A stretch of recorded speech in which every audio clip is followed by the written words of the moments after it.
berpetualang ke tempat baru memang sangatlah seru, tapi jangan lupa kebersihan lingkungannya harus selalu kita jaga.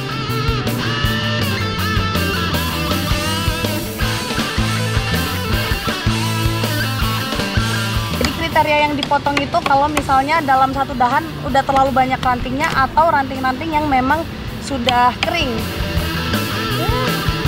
Wah, ini dia yang ditunggu-tunggu akhirnya nongol. Hari ini saya akan mengikuti kegiatan para nelayan cumi menggunakan alat serba tradisional.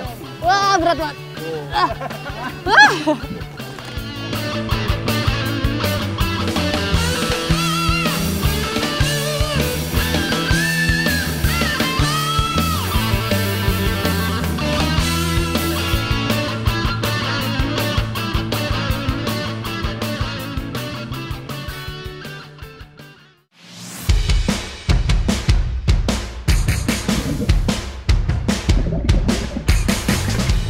Dalam rangka menjaga lingkungan, hari ini saya bersama teman-teman penyelam dari Tuban akan treasure hunt sekalian nih kita membersihkan area sumber kerawak yang terletak di Kecamatan Montong, Kabupaten Tuban. Ikuti jejak saya, jejak petualang.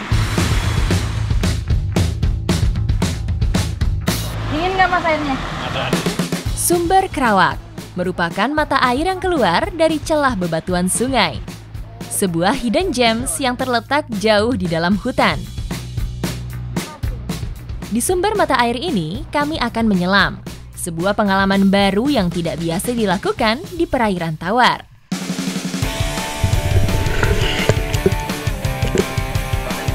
Menyelam di perairan tawar, saya disuguhi pemandangan bawah air yang berbeda dengan pemandangan dasar samudra.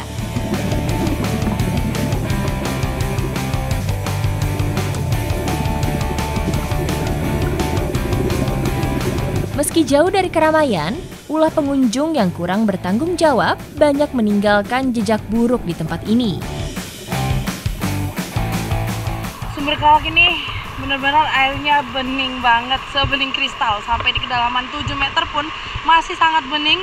Tapi justru di bawah itu pemandangannya kurang oke karena banyak sekali sampahnya. Ini kita baru nyelam beberapa menit aja udah dapat segini banyak nih. Sumber kehidupan yang seharusnya dijaga justru dicemari oleh sampah yang merusak estetika dan peran alam. Karena sumber kerawak ini adalah habitat bagi macam-macam organisme, jadi sudah selayaknya kita bersihkan. Karena tadi di bawah situ saya lihat ada banyak sekali ikan-ikan, banyak jenis, dan kasihan aja kalau rumahnya itu dipenuhi dengan sampah, apalagi yang tidak bisa terurai seperti plastik-plastik ini.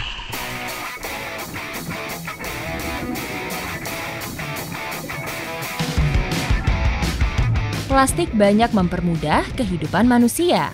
Namun jika diperlakukan dengan tidak bertanggung jawab, plastik justru menjadi bencana bagi lingkungan. Kandungan kimia sampah plastik dapat menurunkan kualitas hingga kehidupan berbagai biota air. Di sumber kerawak, perilaku ini semakin disayangkan karena dilakukan di sumber mata air. Emang banyak sekali sampah-sampah yang mengotori tempat ini, dan sumber ini itu kalau terus ke sana itu ke air terjun ya Pak. Nah air terjunnya itu bakalan bahaya nih kalau kejatuhan barang-barang yang nih kayak botol-botol kaca kayak gini. Jadi lebih baik kalian kita angkat-angkat semua kotoran yang ada di bawah. Selain plastik, di sumber kerawak juga ditemukan benda seperti botol kaca yang membahayakan langsung bagi manusia.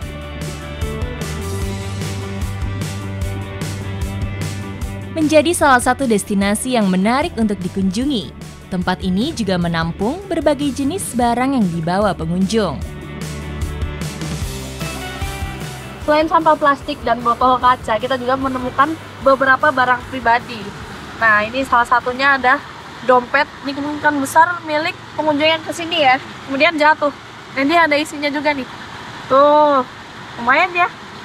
Kacamata. Biasanya panas-panas datang ke tempat seperti ini. Nih. Terus ada botol parfum, casing HP, dan juga jepitan rambut. Lumayan juga ya, tapi justru yang seperti ini tuh mengotori alam kita. Jadi sekalian kita angkat semua ya. Semoga hal kecil yang kami lakukan hari ini bisa bermanfaat bagi ekosistem di tempat ini, termasuk masyarakat yang selama ini memanfaatkan sumber mata air Kerawak. Nah, untuk sampah-sampah yang tidak bisa didaur ulang ini kita akan langsung buang ke tempat sampah. Kemudian untuk barang-barang pribadi ini kita akan serahkan pengelola, kali aja ada pemilik yang mencari. Bertualang ke tempat baru memang sangatlah seru, tapi jangan lupa kebersihan lingkungannya harus selalu kita jaga. Ikuti jejak saya, jejak petualang.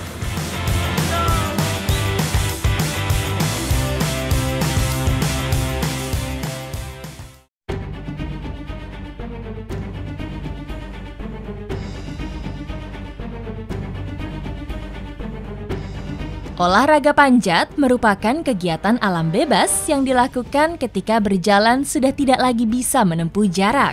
Cara dan medannya cukup beragam.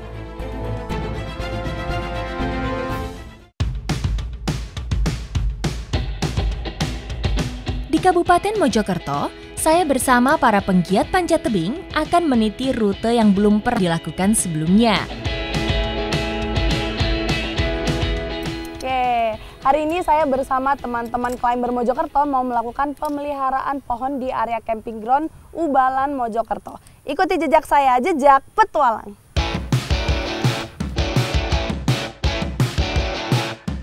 Camping ground atau bumi perkemahan adalah ruang alam untuk melakukan kegiatan camping dan mendirikan tenda. Dengan tetap memperhatikan ekosistem lingkungan, camping ground harus dikelola dengan baik. Nah, di camping ground ini tuh rata-rata pohonnya itu adalah pohon kemiri yang usianya emang udah puluhan tahun. Jadi ukurannya itu sangat tinggi dan sangat besar. Untuk naik ke atas kita harus ascending dulu.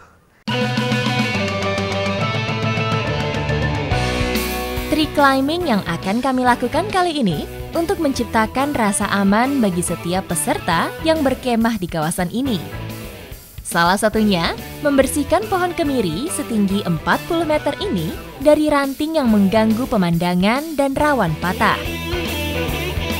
Tree climbing pada pohon berbatang tegak lurus seperti ini akan kami lakukan dengan cara ascending. Jadi saya barusan dikirimin tas, jadi tasnya itu dikatrol ke atas. Ini harus saya pakai dulu untuk naik ke sana karena isinya itu alat-alat untuk membersihkan ranting-ranting dan dahan yang mau dibersihkan di atas.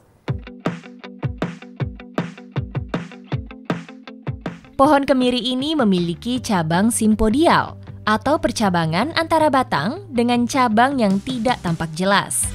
Karena faktor ini, saya dan teman-teman climber Mojokerto akan merapikan beberapa ranting yang mengganggu estetika area camping ground. Mas Ayub akan membersihkan dahan bagian bawah, sedangkan saya akan memangkas beberapa batang bagian atas. Udah naik lumayan lah ini, 10 meter ada ya naiknya ke sini ya? 15. Ternyata udah naik 15 meter. Pantes kerasa banget nih di tangan. Pokoknya kalau naik ascending pakai Jumar ini, itu lebih fokusnya ke kekuatan tangan sama core ya Mas ya? Makanya kalau yang jarang olahraga tuh bisa kerasa banget. Bisa kram ototnya di atas. Jadi ini saya lagi istirahat sebentar. Ini kurang dikit lagi, tuh tujuan saya ada di atas nah.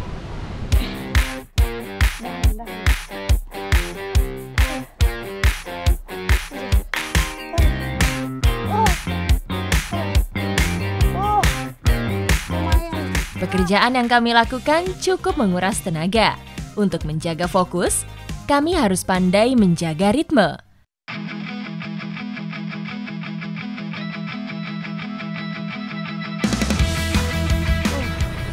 Pemandangan dari atas ini. Di balik pohon ini tuh ada sawah-sawah, ada pegunungan.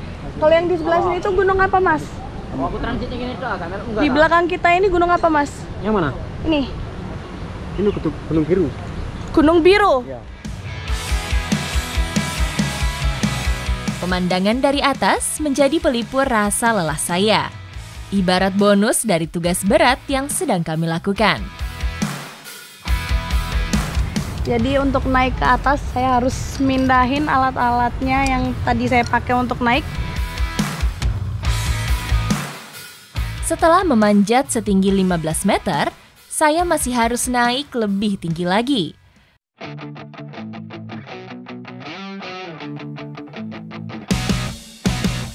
Sekarang saatnya membersihkan ranting yang ada di hadapan saya.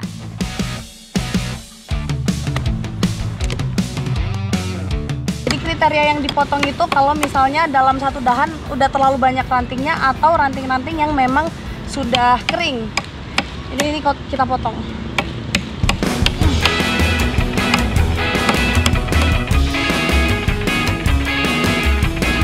Perawatan pohon seperti ini biasa dilakukan oleh teman-teman pecinta alam di sini, dengan tujuan agar area camping tetap aman dan nyaman.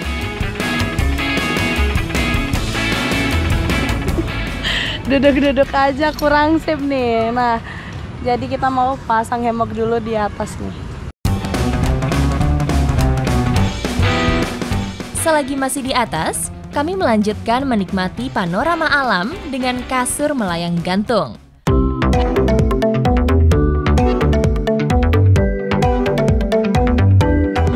Sebagai manusia, kita pasti banyak sekali mengambil dari alam. Tapi kita harus sadar kalau bumi kita semakin tua, jadi kita juga harus melestarikan bumi kita. Ikuti jejak saya, jejak petualang.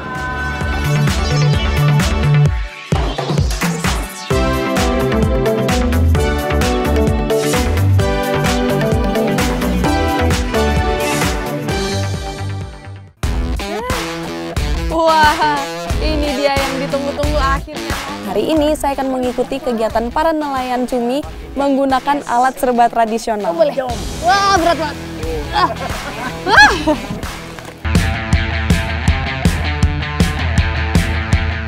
Sebagai negeri multi etnis, Indonesia memiliki identitas budaya dan kebiasaan masyarakat yang sangat beragam. Begitu juga dengan nelayan yang tinggal di Pulau Bawean. Mereka hidup dan berkembang sesuai dengan kearifan yang sudah diwariskan secara turun-temurun. Di Pulau Bawean, mayoritas masyarakatnya bermata pencarian sebagai nelayan. Dan hari ini saya akan mengikuti kegiatan para nelayan cumi menggunakan alat serba tradisional. Ikuti jejak saya, jejak petualang. Nelayan Bawean mengarungi laut dengan kapal kecil yang disebut jukong, atau dikenal juga dengan nama jukung, alias perahu kecil yang terbuat dari kayu. Karena kondisi laut di sekitaran Desa Daun ini sangat dangkal dan tenang, jadi kita harus menggunakan jukong untuk menuju ke tengah kurang lebih sekitar 100 meter baru bisa menemukan tempat bersembunyinya cumi. Saat jukong bergerak, senar yang sudah diberi umpan ini menjadi alat yang paling cocok untuk menangkap cumi-cumi.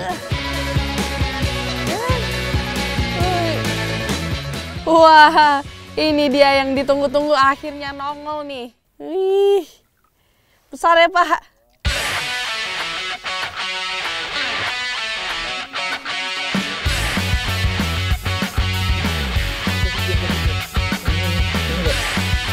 Pak, berat banget Pak. Wow.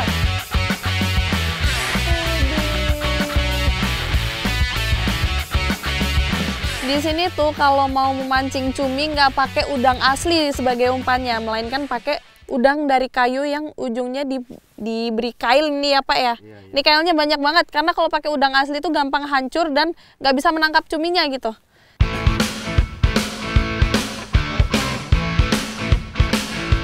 Jukong merupakan kapal kayu tradisional khas Pulau Bawean. Perahu kecil bercadik yang menjadi andalan nelayan di sini.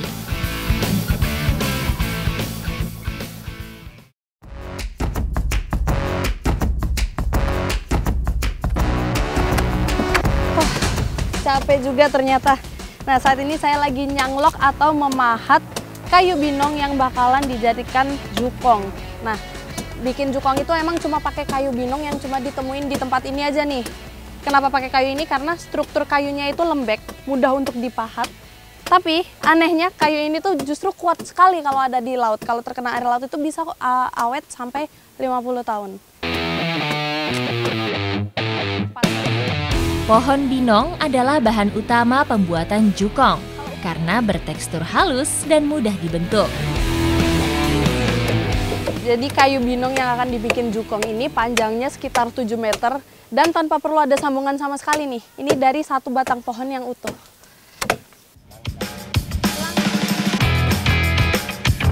Para pembuat jukong di sini belum menggunakan peralatan canggih. Mereka masih setia dengan alat tradisional yang serba manual. Nah, setiap kegiatannya ini namanya beda-beda. Kalau nyanglo ini karena menggunakan alat yang dikasih nama sanglo atau merupakan pacul pahat yang ujungnya sangat tajam. Sangklok penggunaannya mirip seperti cangkul.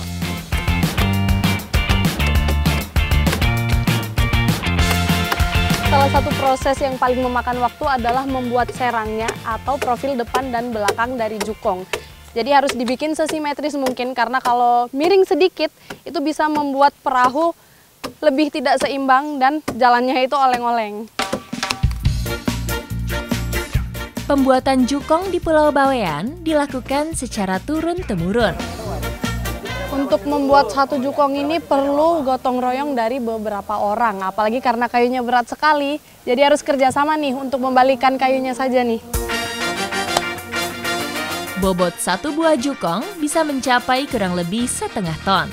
Dengan beban seberat itu, pembuatan jukong harus dilakukan oleh banyak orang. Yes, aman.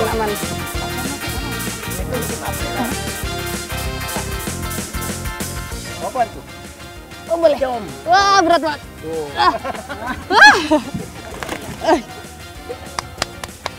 Oke, ini harus diganjel pakai kayu juga biar nggak oleng-oleng kapalnya waktu diproses pemahatan. Nah ini dibalik untuk merapikan nih, yang tengahnya nih bakal dicongkel-congkel keluar sampai berbentuk cekung.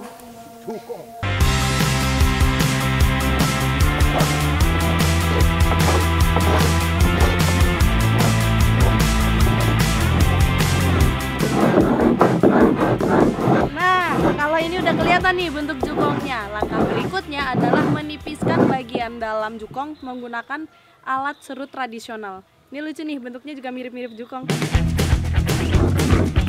Alat serut tradisional ini digunakan untuk menipiskan dan menghaluskan permukaan jukong bagian dalam.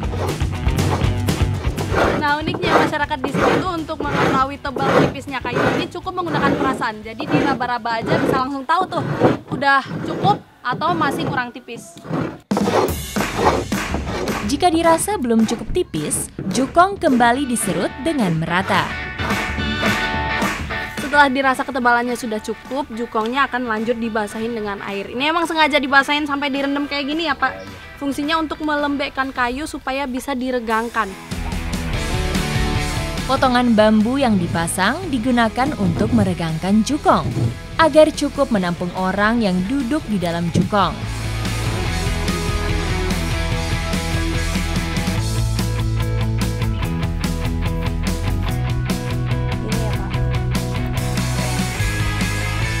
Nah selesai tahap finishing seperti ini, biasanya untuk menurunkan jukong itu ada hari-hari baiknya dan setiap orang beda-beda. Biasanya berpatokan pada hari ulang tahun keluarga. Semakin besar jukong yang dibuat, semakin banyak pula orang yang harus terlibat.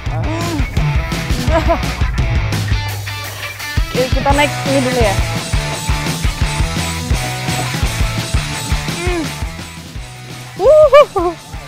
Menurunkan jukong ini biasanya memerlukan bantuan beberapa orang dan waktunya pun juga ditentukan ya Pak. Iya. Kalau ini pagi karena anak Bapak itu lahirnya pagi. Pemilik tidak sembarangan menurunkan jukong ke pesisir. Mereka akan memilih hari terbaik agar jukong selalu membawa keberuntungan. Setelah jukongnya diturunkan, lanjut sekarang merakit mesin di atas jukong yang sudah diturunkan di air yang lagi surut ini. Jadi nanti waktu airnya pasang udah tinggal siap ya Pak.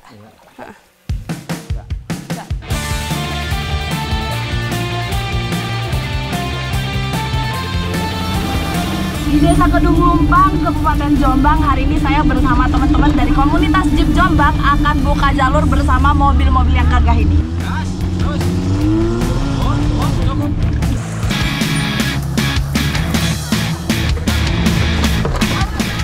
Melengkapi petualangan hari ini, saya akan melakukan kegiatan yang memacu ketegangan dan kemampuan.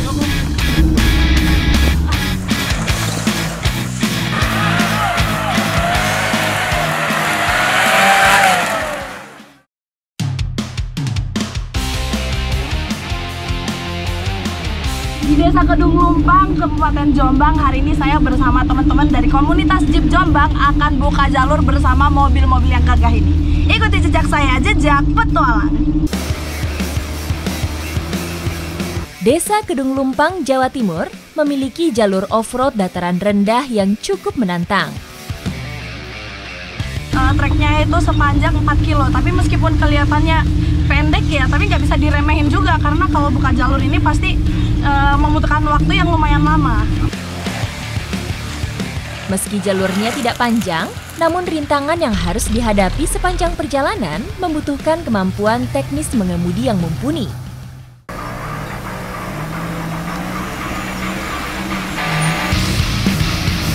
Kendaraan off-road dirancang untuk melintasi medan yang sulit dan tidak biasa. Mesin dan roda penggeraknya didesain sedemikian rupa sehingga mampu melibas medan yang mustahil dilalui oleh kendaraan dengan kemampuan standar. Nah, ini kita baru aja ngelewatin sungai yang jalurnya itu cukup ekstrim karena batuannya itu tinggi-tinggi dan sungainya juga cukup dalam. Batuan licin membuat ban sulit mencengkram. Di titik air yang lebih dalam, kita bahkan tidak mengetahui dengan jelas dasar sungai yang harus dilalui. Memang sih ngelewatin sungai, tapi nggak cuma ngelewatin sungai aja, tapi justru kita menyusuri sungai. Nah, ini yang bikin ngeri karena jalannya berbatu dan sangat licin. Sungainya tuh dangkal, tapi ada beberapa titik di mana sungainya ini lumayan dalam. Beberapa kali badan saya harus bergoyang mengikuti gerak kabin mobil. Selain kemampuan berkendara, off-road juga menuntut kejelian menganalisa jalur. Bersama navigator, saya berusaha memilih jalur yang relatif lebih mudah di antara pilihan yang sulit.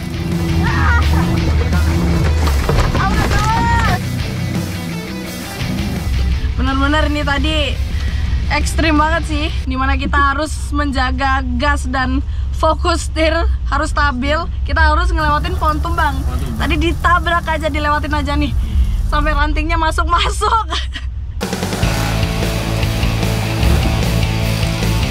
Berhasil melewati sebuah rintangan menjadi kepuasan tersendiri bagi para penghobi kendaraan segala medan seperti ini.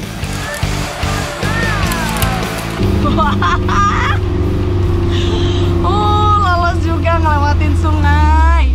Mantap gak mas? Mantap, yeay!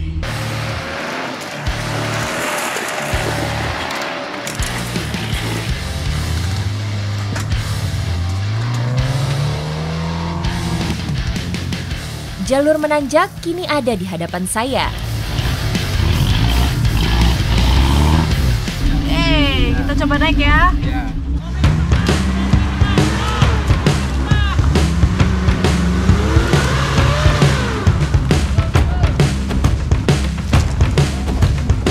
Ini jalannya sangat menanjak dan di depan itu ada akar kayu yang besar banget itu melintang. Jadi itu menjadi salah satu obstacle kita.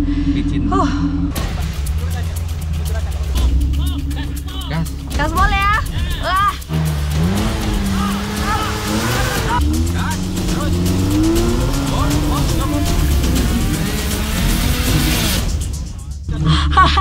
Ini sih jalannya susah banget ya. Wah, kalau gini kita gantian dulu Mas Nomi supaya lebih aman karena tetap kita mengutamakan safety. Kita gantian ya. Meski sudah diarahkan navigator, saya masih belum bisa melewati obstacle tanjakan yang satu ini.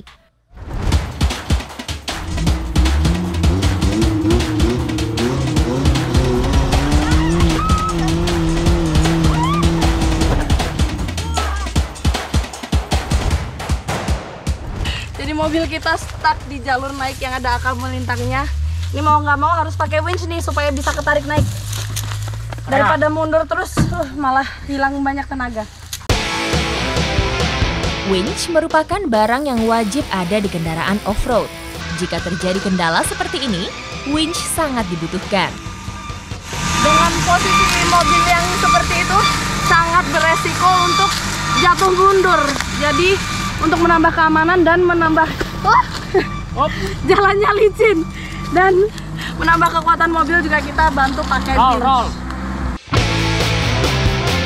Kerjasama tim merupakan hal yang wajib dalam olahraga off-road.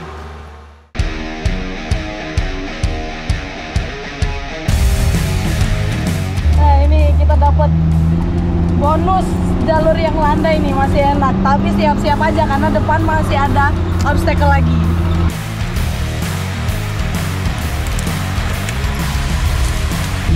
Sekarang treknya berbatu, lebih ekstrim lagi nih. Mas, miring banget mas. Aman.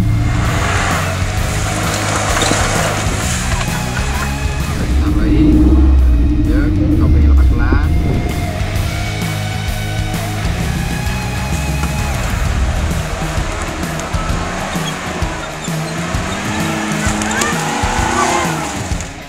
Jadi jalannya bener-bener gak rata sih.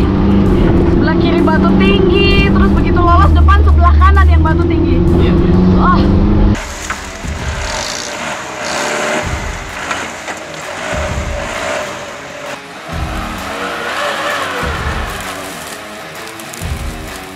Begitu mobil kita udah lolos, sekarang kita nungguin dulu, kita sambil berhenti nungguin teman-teman yang lain bisa lolos juga. Karena emang bener-bener jalan tuh tanjakan dan tengahnya itu terkeruk dan penuh batu-batuan. Jadi kalau semakin digas, malah justru semakin licin. Jadi harus pinter-pinteran cari jalur yang gak licin.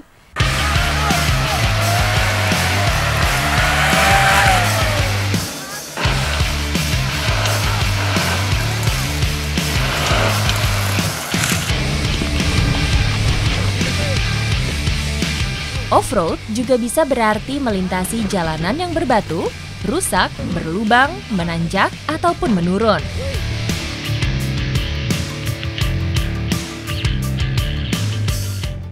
Petualangan saya kali ini sangat menantang adrenalin dan meninggalkan kesan tersendiri bagi saya. Apalagi melaksanakan ekstrim sport ini bersama teman-teman yang berpengalaman semakin menambah keseruan pada kegiatan hari ini.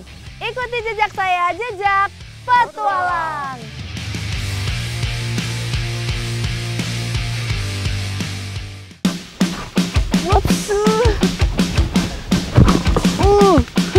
Ini dia salah satu keunikan memanen di Nagiri Maligi ini, yaitu media pengantaran si hasil panennya ini dengan menggunakan pedati yang dikendalikan oleh kerbau. Pulau Tabuhan, sebuah pulau tak berpenghuni tapi memiliki keindahan yang luar biasa. Ekstrim itu nggak melulu soal olahraga, tetapi di Jawa Timur cara memanen pohon asem di sini pun juga cukup memacu adrenalin. Kali ini saya mau mengunjungi teman saya yang memiliki penangkaran salah satu burung purba terbesar di dunia. Masa ini kepung!